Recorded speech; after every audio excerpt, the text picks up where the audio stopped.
Counter-Narrative News, bringing you daily news today on Tuesday, the 25th of April, 2023. Harry Belafonte, a long-time struggler against white supremacy, racism, and colonialism and imperialism, has died at the age of 96. An incredible life, which, like so many other African-American people, black people in the USA, was radicalized during the Second World War, during which he came into contact with other more assertive political black people as colleagues in the US Army. If one's not mistaken, he served in the Navy, although he didn't see direct action in the war. And in the post-Second World War period becomes an absolute committed supporter and even leader, along with the radical wings of the civil rights struggle for black liberation against white supremacy, racism, and Jim Crow in the United States. And in that regards, he nearly lost his life of being shot at by the Ku Klux Klan in the southern states when he went to support the voter registration drive against racism down there, with a bag of £70,000 as well to give to the grassroots struggle there. A close associate and comrade of Dr. Martin Luther King Jr.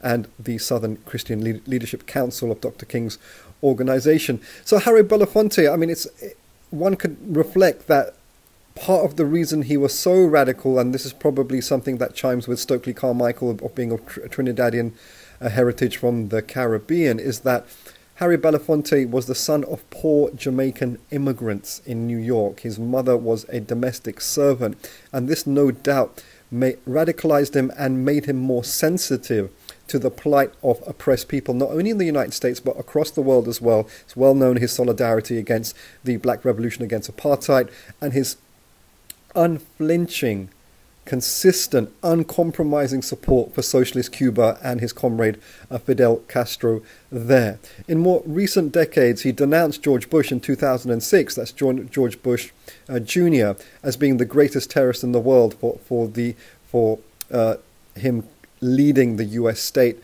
in conducting neo-colonial terror across the world, not least in Afghanistan and Iraq and in other places.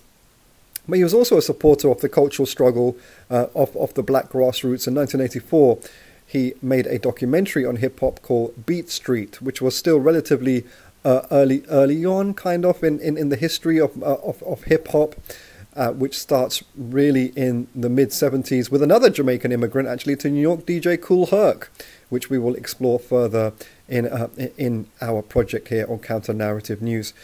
Harry Belafonte, thank you so much for everything you've done. You've had a great innings, as they say in cricket language. Thank you so much for your advocacy, your representation, your leadership. You lived a beautiful life, and your life served as an example to anyone else. Of course, Harry Belafonte was one of the most famous singers, actors in the world, but as he said always, he was an activist first and an artist second, and in that, the great Paul Robeson was his model inspiration. Salutations. Going over to much more frustrating, depressing, and irritating news. There's no comparison with Harry Belafonte. We have the foreign minister of the Russian state, Lavrov, sitting in the chair at the United Nations Security Council, waxing eloquently and lyrically about the UN Charter and this and that, while, you know, his state conducts, as a superpower state, conducts its ongoing year-plus-long colonial endeavor of invasion, occupation, and annexation against a state less than tenth the size of the Russian state and its neighbor, that's Ukraine. The point being is self-determination is not something that revolutionaries should throw away very lightly. And in the United Nations, for all its neo-colonial dysfunctional mess, which it is, in the UN Charter, one member state of the United Nations, if it invades another member state of the United Nations, that's an illegal war. So one can reflect now, we're seeing in the chair of the United Nations Security Council something similar that we saw a couple of decades ago around the Western projects of destruction against Afghanistan and Iraq, i.e. major global level historical hypocrites sitting and manipulating concepts of self-determination to exactly violate it itself. And in connected news, going to South Africa finally, it's been now several years. There's been a situation where African refugees in South Africa, mainly from the Democratic Republic of Congo, escaping from the neo-colonial despot operation by Kagame's Rwanda M23 infiltration into Congo.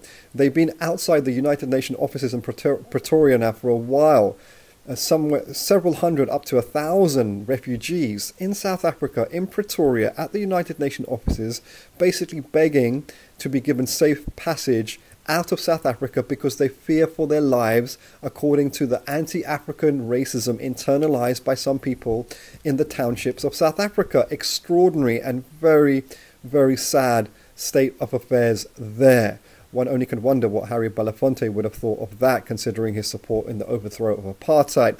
And also, where is the economic freedom fighters and its leader Julius Malema, who are supposed to be representing some kind of Pan-African, African socialist radical struggle at the grassroots? Malema, just a few days ago, was very, in his typical style of speaking, was very vociferous in saying he will defend with his personally be the personal bodyguard of Vladimir Putin, who is one of the global leaders against migrants and developing racism against refugees and migrant flows. So Malema wants to defend Putin with his whole body if Putin arrives in South Africa, but Malema is conspicuous by his very absence with these African working class people in a devastated state outside the United Nations offices. So there's much to be reflected upon there.